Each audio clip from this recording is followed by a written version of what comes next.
How to set a ringtone for a contact on iPhone. To get started, first of all go ahead and open up the phone application on your phone.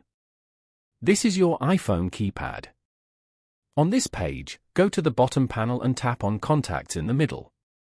You can find all your contacts over here. Now, tap on any of your contact.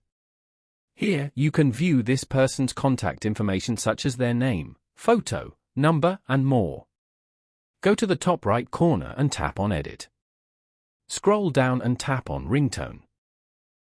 Over here, scroll down to view all the ringtone sounds available. Select the sound that you like and tap on the Done at the top.